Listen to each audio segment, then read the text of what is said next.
She said it at the kitchen island like she was reading a weather update. That her friends had warned her. That she was stuck. That the marriage had become pathetic, and I was part of the problem. She didn't look angry. That was the part that landed wrong. She looked prepared. I stood there in my work clothes, laptop bag still on my shoulder, listening as she explained how her friends saw things more clearly than I did. How they'd helped her name what she'd been feeling. How being with me had slowly shrunk her world. How she'd outgrown this version of her life. She said they told her she deserved more. Energy. Excitement. A man who made her feel chosen, not scheduled. I didn't interrupt. I didn't correct the timeline. I didn't mention the dinners I skipped, the weekends I rearranged, the quiet routines I built so her life would run smoother. None of that had a place in the story she was telling now. She used the word stuck, again, like it explained everything. I nodded once, walked past her, set my bag down where it always went. When I came back, I didn't argue. I didn't ask who had started the conversation or how long it had been rehearsed. I made one suggestion, calmly, like I was proposing a meeting agenda. If she felt trapped, she should leave. Cleanly. Fully. No scenes. No dragging it out. She paused, surprised. This wasn't the reaction she'd practiced for. I told her I'd handle the paperwork. She asked if I was serious. I was already opening my laptop. The shift came a few days later, quietly, the way structural damage always does.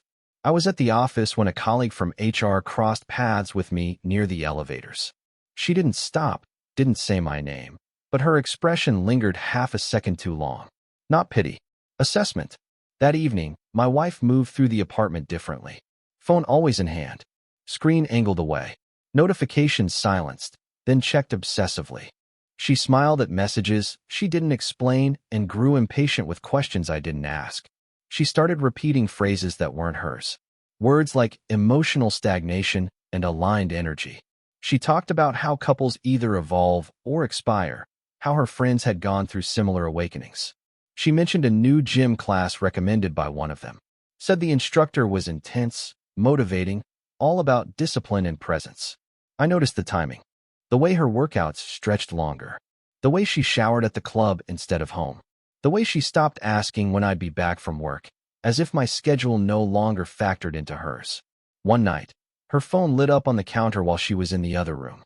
A name I didn't recognize. Just a first name. No emojis. No context. That was enough. I didn't touch the phone. I didn't need to. The pattern was already clear. This wasn't an accident or a sudden temptation. It was a sequence. A group narrative, rehearsed and reinforced, then sealed with action. I stayed quiet. Not frozen. Focused. While she was rewriting the marriage with her friends, I was preparing to exit the draft entirely. I didn't confront her when the evidence stopped hiding. It surfaced on its own, scattered across ordinary days.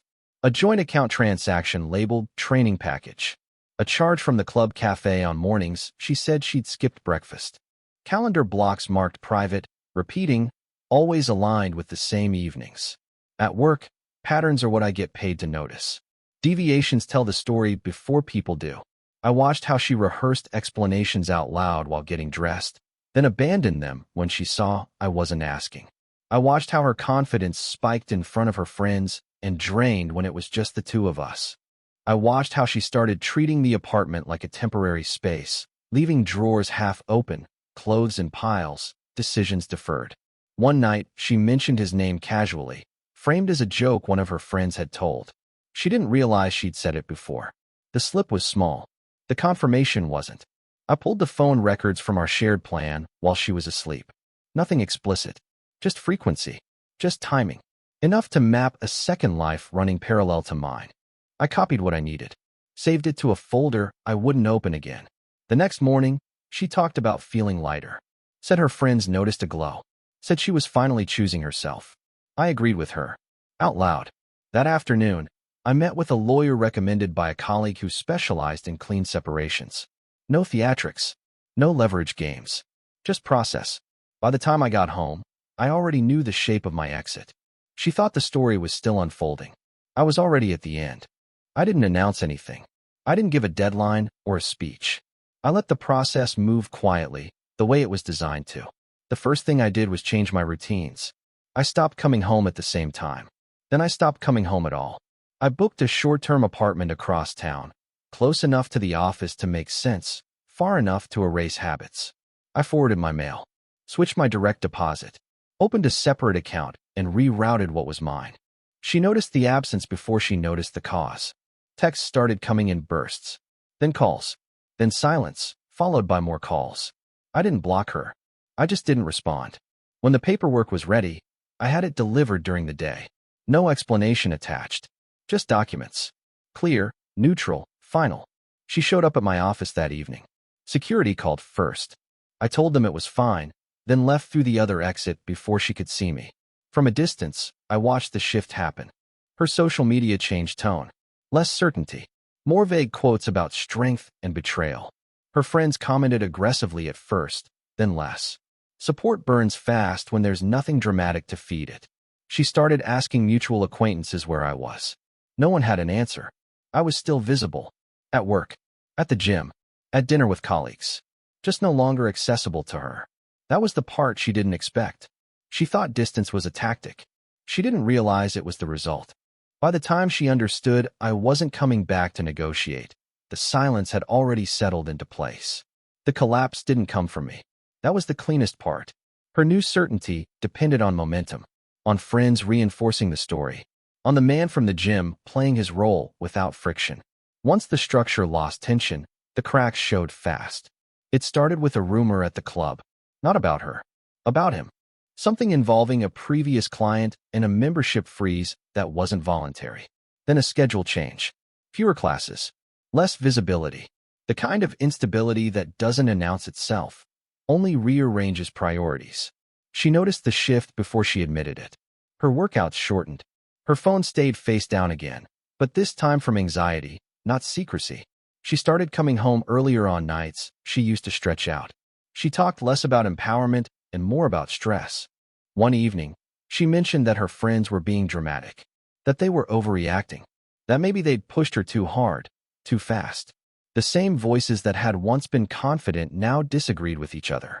Group conviction doesn't survive reality checks. She tried to reach me again, not directly, through a shared contact. Then another. The messages softened, reframed. She wasn't trapped anymore, she said. She just wanted clarity. I didn't respond. The legal process moved forward without delays. Assets split cleanly. No hidden maneuvers. No last-minute objections. On paper, it was the most reasonable separation possible. Off paper, she was losing every anchor at once. The man was no longer a statement. The friends were no longer unified. And I was no longer available to absorb the fallout. That was when she realized the exit she'd asked for didn't come with a safety net. The shift became public without a single announcement. That was the part that unsettled her most. Her friends stopped tagging her. Group photos still appeared, but she wasn't in them. Invitations became vague, then disappeared. The tone around her changed from celebration to caution, like no one wanted to be standing too close when the story finished collapsing. At work, she felt it before anyone said anything. Conversations lowered when she approached. Her authority thinned. HR lives on trust and perception, and both had started leaking. Someone asked if everything was okay at home. Someone else asked if she needed time off. The questions sounded polite. They weren't. She tried to reassert control by explaining herself. Not to me. To them. She reframed the marriage as a necessary chapter, the separation as growth. But the narrative no longer landed. People listen differently when the expected villain doesn't show up. One afternoon, she attended a small gathering she'd helped organize months earlier. She told me later that a friend's partner looked at her and asked, casually, whether she really thought no one would notice how fast things unraveled. No one defended her. Not openly. She came home that evening and sat in the quiet apartment, scrolling through messages that ended too quickly. She posted less. When she did, the engagement felt thin, obligatory. She reached out to me again, this time directly. The message wasn't confrontational. It wasn't apologetic either. It hovered somewhere in between, searching for a reaction. I left it unread. The separation had stripped her of the audience she'd relied on. And without witnesses, the story she'd rehearsed began to feel unstable, even to her. Isolation doesn't arrive all at once. It tightens gradually, like a room losing air. She started reaching outward again, not to repair anything, but to feel anchored. Messages to friends went unanswered for hours, then days. Plans stayed tentative. Everyone was busy. Everyone understood. No one followed up. She tried to reconnect with the man from the gym, but the energy had shifted there too. His replies shortened. Sessions became transactional. What had once felt like momentum now felt like maintenance. Whatever he represented for her had already expired. She drove past my office more than once. I know because the garage attendant mentioned seeing her car idling across the street on different afternoons. She never came in, never crossed the distance. I stayed where I was. Same routines, same calm. I didn't change my number or make a show of absence. I simply wasn't available to step back into the role she'd abandoned. When we crossed paths at a mutual obligation weeks later, she looked at me like someone spotting land after drifting too long. I acknowledged her presence with a nod. Nothing more. She tried to speak later through a message that arrived late in the evening. She said she didn't recognize herself anymore. Said everything felt unstable. Said she missed how grounded things used to feel. I didn't reply. The space between us wasn't hostility. It was neutrality. And neutrality, without reinforcement, is unbearable to someone used to constant feedback. She had asked for out. She just hadn't understood what out actually meant. By then, I was already living as if the chapter had closed, even if she was still reading the last page. The confrontation didn't happen the way she'd imagined.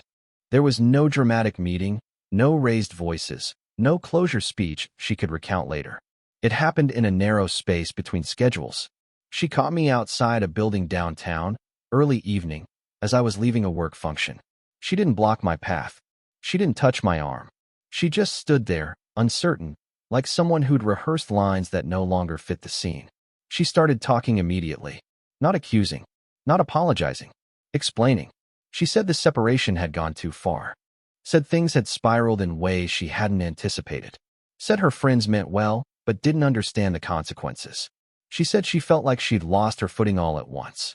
I listened without interrupting, without correcting, without softening my posture. She asked if I'd ever planned to talk to her again. Asked if I was really done or just proving a point. She said she needed to understand where she stood. I told her there was nothing to clarify. The process had followed exactly what she asked for. She had wanted out. I had removed friction. She looked at me then, searching for something familiar. A reaction. A crack. A sign that she still mattered in the way she used to. There wasn't one. I wished her well.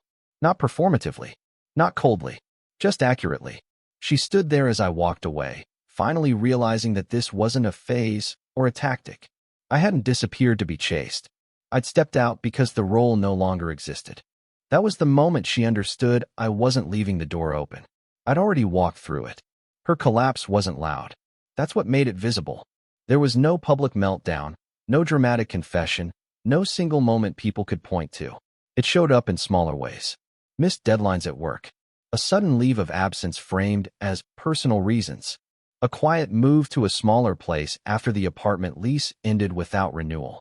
The man from the gym was gone by then. Not replaced. Just absent, like a phase that couldn't survive scrutiny. Her friends rotated in briefly, offering advice that sounded recycled, then drifted back to their own lives once it was clear there was nothing left to manage. She started losing context. Things she used to dismiss began resurfacing. How I used to handle everything without making it visible. How stable never felt exciting until it vanished. How no one else anticipated her needs without being asked. I heard about this secondhand. A colleague mentioned running into her. Said she looked different. Quieter. Less certain. Like someone constantly recalculating. She tried once more to reach me, weeks later. The message didn't ask for reconciliation. It didn't ask for help. It asked if I ever missed what we had. I didn't answer. By then, my life had already reorganized itself around absence. Mornings were efficient. Evenings were quiet but intentional. No tension. No performance. Her realization came too late to be useful. She finally understood what her friends had never mentioned. That independence without structure feels like freedom only until you need something solid to lean on. And when she reached for that stability again, it wasn't there. Not because it was taken from her. Because she had walked away from it, and it didn't follow. The last time I saw her, there was nothing left to negotiate. It wasn't planned. I ran into her near the building where we'd once signed our first lease, back when decisions felt permanent.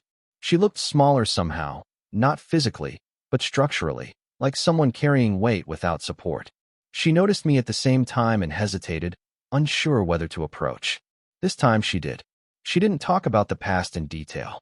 She didn't mention her friends, or the man, or the way everything had fallen apart. She said she finally understood what had happened, that she thought leaving would feel like power, but it had felt like being cut loose without direction. She said she hadn't realized how much stability had been doing for her until it was gone. I listened, still, present, unmoved. She asked if there was any chance of starting again, slower, different, on better terms. She said she was ready to do the work now, ready to protect what mattered. I told her the truth without dressing it up, that I had already started again, that the version of me who absorbed uncertainty for the sake of peace no longer existed, that I wasn't angry, and I wasn't closed off. I was simply no longer available to rebuild something that had been dismantled deliberately. She nodded, like she expected that answer, but needed to hear it anyway. As I left, she stood there watching, not reaching, not calling out.